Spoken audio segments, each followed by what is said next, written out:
അവി ഇന്നലെ അവഞ്ചേഴ്സ് കാണാൻ നീ നല്ല എക്സൈറ്റഡ് ആയിരുന്നല്ലോ. ഇന്നെന്ത് വെച്ചി? മൂഡ് പോയോ?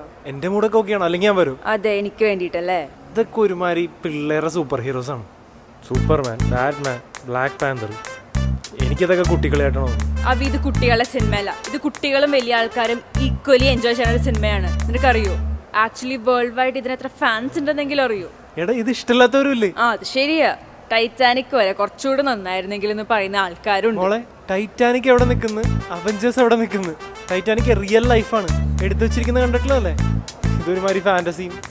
ആ അത് ശരിയാ. ടൈറ്റാനിക്കിന് ശേഷം ജെയിംസ് കാമറോൺ എടുത്ത സിനിമ ഏതാ? അവതാർ. അത് ഭയങ്കര റിയലിസ്റ്റിക് ഫിലിം ആയിരുന്നല്ലോ അല്ലേ അവി? അവി നീ ഇങ്ങ് വാ, ഈ സിനിമ ഒന്ന് കണ്ടുനോക്കി. നിനക്ക് ആലോചിക്കാൻ പറ്റാത്ത സിറ്റുവേഷൻസ് ആണ് ഈ പടത്തില്. ശരിക്കും അത് തന്നെ പ്രശ്നം. എടാ എനിക്കിപ്പോ ഒരു സിനിമ ഉണ്ടെങ്കിൽ നല്ലൊരു കഥ വേണം, കുറച്ചൊക്കെ ചിരിക്കാനുണ്ടാവണം, പിന്നെ ഇമോഷണലൊക്കെ ആവണ്ടേ, കുറച്ച് കരയാനുണ്ടാവണം, പിന്നെ നല്ല റിലേഷൻഷിപ്സ് ഉണ്ടാവണം, പിന്നെ ഇതൊന്നും ഇല്ലെങ്കിൽ നല്ല ഇടി ഉണ്ടാവണം. ഇതൊക്കെ ഉണ്ടാ അവി? ഇത് നീ കാണേണ്ട സിനിമയാണ്. ഇതിൽ റിലേഷൻഷിപ്സ് ഉണ്ട്, ചിരിക്കാനുണ്ട്, പിന്നെ നെഞ്ചത്തടിച്ച് കയറണ സൂപ്പർ ഹീറോസും ഉണ്ട്. പിന്നെ ഇടിയാണ് നീ പ്രതീക്ഷിക്കണമെങ്കിൽ നിനക്ക് ഞാൻ യുദ്ധം തരും, യുദ്ധം. എടാ ഞാൻ പറയുന്നത് ഈ മനുഷ്യന്മാരുടെ കഥയാണ്, അല്ലാതെ ഈ യന്ത്ര മനുഷ്യന്റെ കഥയൊന്നുമല്ല. ഇവിടെ മനുഷ്യൻ കരഞ്ഞിട്ട് കേൾക്കുന്നില്ല. അപ്പോഴാണ് അയൺ മാൻ ശരിക്കുള്ള മനുഷ്യനാണ്. അയാൾ അഫ്ഗാനിസ്ഥാനിൽ പോയപ്പോ രക്ഷപ്പെടാൻ വേണ്ടി ഉണ്ടാക്കിയതാണ് ആ സ്യൂട്ട്. അങ്ങനെയാണ് അയാൾ അയൺമാൻ ആവണത്. ഇവിടെ ആരാണ് അങ്ങനെയൊക്കെ ചെയ്യുന്നത്? ഇതൊന്നും ഒന്നും റിയലിസ്റ്റിക് അല്ല. ആ എന്നാൽ ഇനി മുതൽ അവി ഡോക്യുമെന്ററി മാത്രം കണ്ടാ മതി, അതാ നല്ലത്. അവി എന്തായാലും നീ സിനിമ ഒന്ന് കണ്ടു നോക്ക്, എന്നിട്ട് നിനക്ക് തീരുമാനിക്കാം. ആ സമയം വാ, പോവാ പോവാ പോവാ പോവാ പോവാ.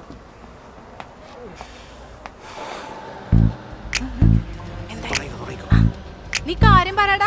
നീ എനിക്ക് വയ്യ എന്ന് പറഞ്ഞോണ്ടിരുന്ന ഞാൻ എങ്ങനെ കാര്യം മനസ്സിലാക്കാനാ? കാര്യം അറിയാണ്ട് ഞാൻ ഇവിടുന്ന് പോവില്ല. അതിനെക്കുറിച്ച് സംസാരിക്കാനുള്ള ഒരു മാനസികാവസ്ഥ അല്ല ലക്കി ഞാൻ. എന്താടാ ലക്കി? എന്താടാ? എന്നത് ചേച്ചിനോടെങ്കിലും പറ. എന്താ പ്രശ്നം? ചുമ്മാ പറയടേക്ക.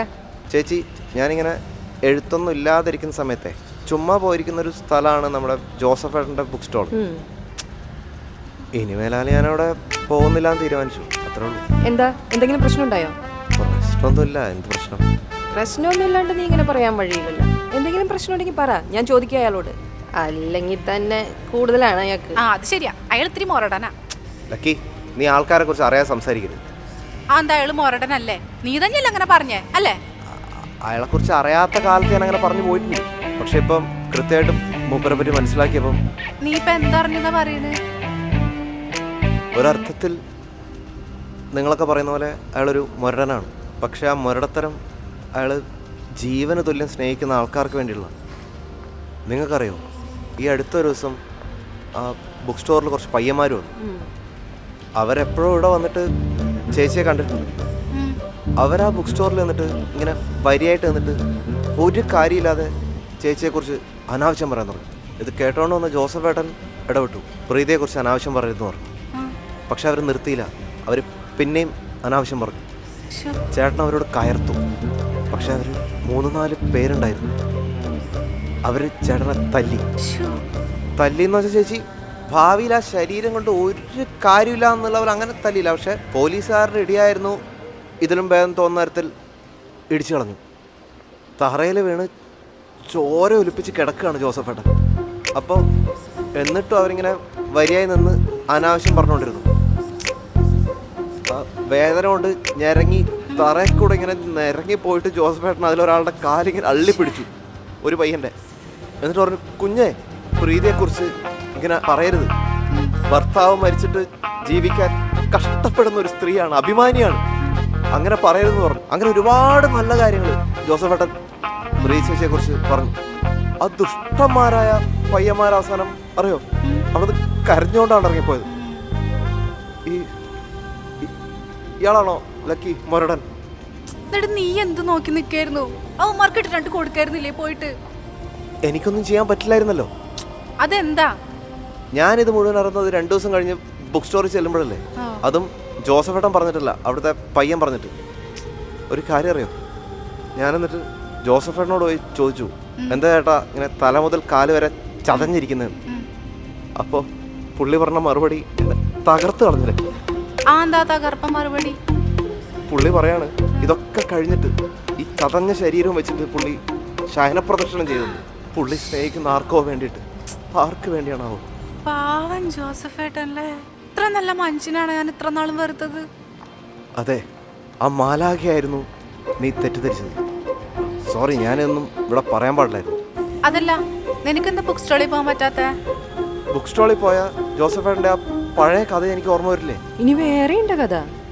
ഉണ്ട് ചേച്ചി, അതും ആ പയ്യൻ പറഞ്ഞാണ്. ജോസഫേട്ടൻ്റെ ആദ്യ പ്രണയത്തിൻ്റെ ചങ്ക് പൊട്ടിപ്പോകുന്ന കഥ. ജോസഫ് ഏട്ടന് പ്രണയം. പ്രേമോ? ആ, ജോസഫ് ഏട്ടന്റെ ശയന പ്രദക്ഷിണല്ലേ? വർഗീയം പറയലടി. വർക്കൗട്ട് ആവോ? കാണുമായിരിക്കും. എന്തായാലും ഞാൻ നന്നായി അഭിനയിച്ചിട്ടുണ്ട്. ഏറ്റുമാനൂരപ്പ.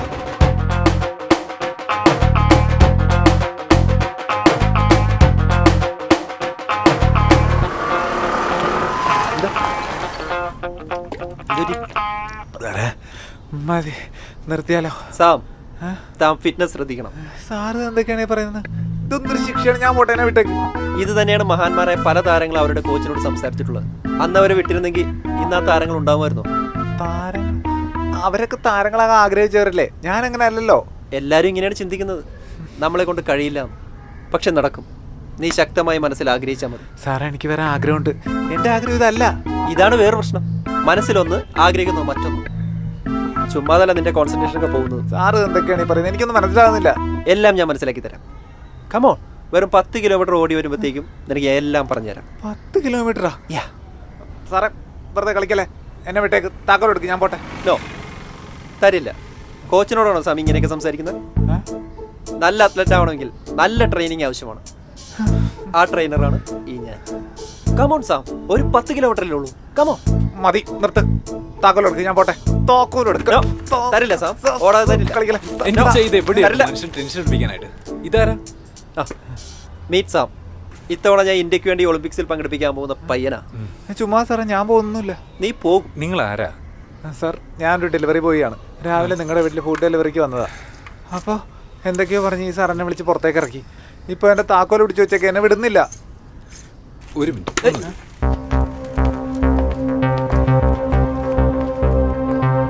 സോറി സാം, താൻ വരാൻ ലേറ്റ് ആയപ്പോൾ പാല് വാങ്ങിക്കാൻ ഇറങ്ങിയതായിരുന്നു. അതെൻ്റെ ഇച്ചായനാ. ഇച്ചായന് മാനസികമായ ലേശം ഡിസ്റ്റർബ്ഡ് ആണ്. സോറി. അയ്യോ സോറി, എനിക്ക് അറിയില്ലായിരുന്നു. അത് സാരമില്ല. ഇച്ചായന് അപകടമൊന്നും ഇല്ലാണ്ട് നോക്കിയല്ലോ. Thank you very much. It's okay. എന്തായിരുന്നു പ്രശ്നം? എല്ലാവരും നല്ല ഭാവിയുണ്ടെന്ന് പറഞ്ഞൊരു അത്ലറ്റ് ആയിരുന്നു. പരിക്കും സർജറിയും വന്നപ്പോൾ ആ കരിയർ അങ്ങ് തീർന്നു. ഒന്നും ആവാത്തതുകൊണ്ടാവാം ഇപ്പോൾ ഇങ്ങനെയാണ്. ഒരു കോച്ചാന്ന് പറഞ്ഞാൽ നടക്കുന്നത്. എന്ത് ചെയ്യാനാ? ഇപ്പോൾ താക്കോൽ ചോദിച്ചാൽ വഴക്കുണ്ടാക്കും. ഞാൻ വാങ്ങിച്ചു തരാം, ഒന്ന് വെയിറ്റ് ചെയ്താൽ മതി പ്ലീസ്. പിന്നെന്താ? ഇച്ചയ, ആ പുള്ളിയുടെ ഹാംസ്ട്രിങ് ലേശം പിടുത്തുണ്ട്. അപ്പോൾ അതുകൊണ്ടാണ് ഓടാൻ പറ്റാത്തത്. ഇച്ചനെ താക്കോലൊന്നും കൊടുത്തേ, അയാൾ പൊക്കോട്ടെ. ആണോ? ആ സാം, ഹാംസ്ട്രിങ് പുള്ളായെങ്കിൽ പറയണ്ടേ? പോയി ഫിസിയോ കാണും, ഞാൻ വിളിച്ചു പറഞ്ഞോളാം. പക്ഷെ നാളെ രാവിലെ 5 മണിക്ക് ഗ്രൗണ്ടിൽ കാണണം. ഓക്കെ? ഓക്കെ. ക്യാച്ച്.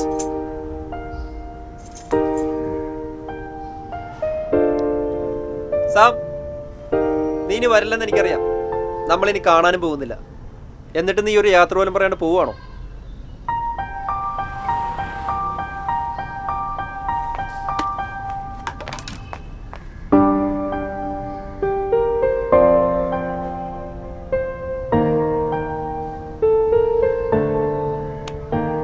സാം, ഇനി ഞാൻ ഇത് പറഞ്ഞേ പറ്റൂ.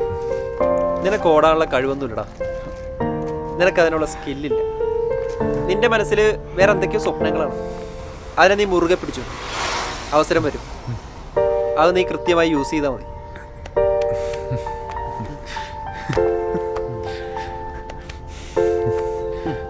Okay okay sir.